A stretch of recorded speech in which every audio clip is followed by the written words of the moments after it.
Ramon Nose vs. Forsyth. The battle for Beecher Island, September 1868. A towering warrior stands motionless on the Colorado bluffs, his distinctive aquiline profile stark against the dawn sky below. 60 scouts dig frantically into a small island soil. With cups and plates, their Spencer rifles close at hand. The morning air crackles with tension as hundreds of dog soldiers prepare for the charge. Subscribe to Native Legends and History Stories for more untold tales of the American frontier. The wheels of progress cut deep into the Great Plains of 1868. Wagon trains stretch across the prairie like iron beads on a thread, their wooden wheels grinding new paths toward Colorado and Montana.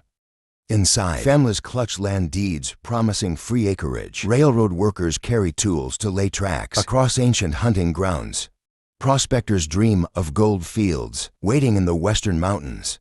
Between the Arkansas and Platte rivers, warriors of the Plains tribes move like wind through the grass. Arapaho arrows find wagon wheels with deadly precision. Cheyenne warriors materialize from morning mist to strike at railroad camps. Kiowa and Lakota riders shadow survey parties, their presence marked only by disturbed grass and vanishing hoof prints. The scars of Sand Creek still bleed fresh in their memories. For winters past, Colorado soldiers had struck their sleeping camp. Warriors returning from the hunt found their families scattered in the bloodied snow. Now each wagon wheel, bringing more settlers westward, cuts deeper into their homeland. General Sheridan's response takes shape in unusual form instead of traditional Army units. He summons Major George Forsyth to his tent. The Civil War veteran's eyes gleam with interest as Sheridan outlines his vision. A specialized unit of scouts who can match the Indians' swift, silent warfare tactics. Forsyth and Lieutenant Frederick Beecher spend weeks selecting their men. Each candidate must demonstrate their worth, splitting playing cards with rifle shots at 50 paces, tracking week-old trails across windswept prairie, surviving 3 days in the wild with only a knife. By September, 48 men earn their place. Their Spencer repeating rifles gleam dully in the sun as they ride west from central Kansas toward Fort Wallace. On September 15th, a breathless messenger arrives at the fort. 25 warriors have struck a freight train east of their position. The scouts' horses thunder across the prairie, within the hour hooves drumming a steady rhythm. As they follow the raiders' trail toward Colorado, fresh tracks join the original path. With each passing mile, 3 riders here, 5 there, a dozen more merging from a hidden valley. The sun sets blood red on September 16th as Forsyth's men make camp along the Arakawa River's southern bank. Their horses graze quietly in the gathering dusk. None of them notice the Lakota scouts watching from distant bluffs, counting their numbers before slipping away to a massive encampment of dog soldiers nearby. At their camp, Roman Nose's presence commands attention without a word. Standing over 6 feet tall, the warrior's frame towers over his fellow dog soldiers. His prominent nose, which earned him his name among white settlers, catches the firelight as he listens to the scouts' report. His warriors whisper that his medicine makes him invincible. In battle, no bullet can find him, as long as he maintains his sacred rituals. The warriors plan to strike at dawn, but young braves grow restless. In the pre-dawn darkness of September 17th, their attempt to capture the scouts' horses fails. A startled mount's whinny shatters the night's silence. Rifle shots crack across the river as Forsyth's men scramble awake. The scouts race for a small island in the river's center, leaving tracks in the morning dew. They tie their horses to sparse bush and attack the ground with whatever tools they can find. Spoons scrape shallow trenches, tin plates become shovels. Bare hands claw at the earth, desperately trying to create rifle pits. Before the main assault begins, the first charge comes as the sun crests the horizon. Dozens of warriors thunder down the hillside, their horses' hooves throwing clods of earth. As they split into 2 groups along the river banks, Spencer rifles answer from the island, mechanical clicks of livering actions, followed by sharp reports. Warriors fall from their mounts, but others push forward until the withering fire forces them back. The cost is heavy on both sides. Lieutenant Beecher lies still in a half-finished rifle pit. 3 other scouts sprawled nearby in the bloody soil. The unit's doctor gasps his last breath, hands clutched over a mortal wound. Forsyth himself fights through the pain of 3 separate injuries, directing his men as 200 to 1,000 warriors mass on the bluffs above.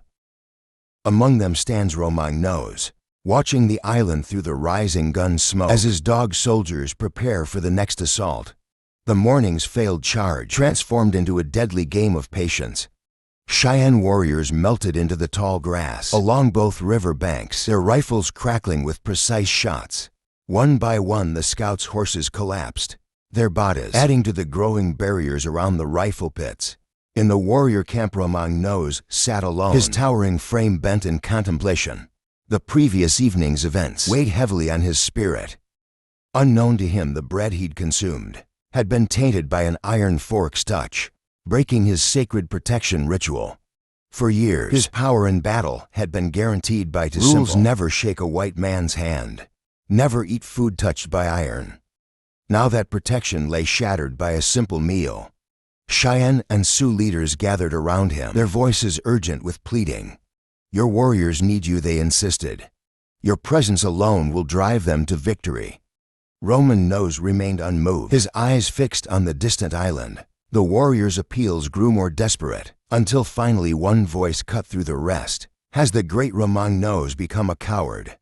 The words hung in the air like gun smoke. Romang Nose rose to his full height, his expression hardening into the mask of a warrior, accepting his fate without a word. He began preparing for battle, painting his face with the sacred colors, braiding his long hair, donning his finest war shirt, adorned with scalp locks and medicine symbols. Warriors gathered on the dry riverbed south of the island, their ponies stamping impatiently in the morning heat. Sharpshooters concealed themselves in the prairie grass along the opposite bank, their rifles ready to pin down the scouts. During the charge, Romang Nose mounted his war horse, its mane braided with eagle feathers that caught the sunlight. The charge began with a thunder of hooves on dry earth. Romang Nose led from the front, his war lance raised high, his powerful voice carrying the war cry. Across the river, the island's defenders huddled in their rifle pits, Spencer rifles trained on the approaching warriors. At the island's edge, the scouts' discipline held. Their first volley erupted as one, a sheet of lead and flame that cut through the charging line. Warriors tumbled from their ponies, but others pressed forward. Another volley crashed out. More warriors fell. Still they came on. Romang Nose drove his horse forward through the chaos, seemingly untouchable as bullets whinned past. Then at the height of the charge, his medicine failed. A single shot found its mark. The great warrior pitched sideways, falling into the riverbank brush. As his war horse galloped past riderless, the warrior line fractured, scattering in all directions from the deadly fire. Inside the defensive perimeter, Forsyth turned to his chief scout Grover, his voice tense with urgency. "Can they mount a stronger attack than that?" Grover, his face streaked with powder smoke, shook his head. 20 years I've lived on these plains. Boy and man never seen anything to match this."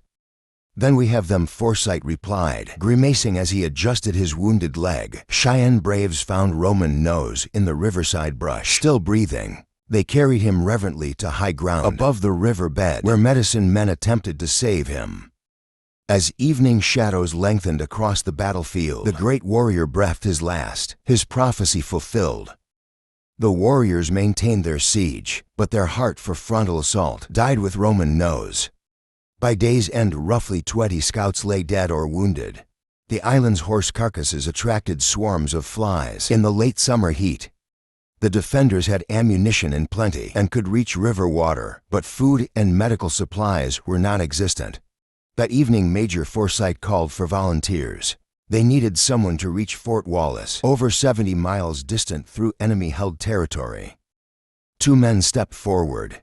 19-year-old Jack Stillwell, his young face already hardened by frontier life, and Pierre Trudeau, a weathered French-Canadian scout, whose eyes had seen decades of frontier warfare. As darkness fell, they prepared for their desperate mission.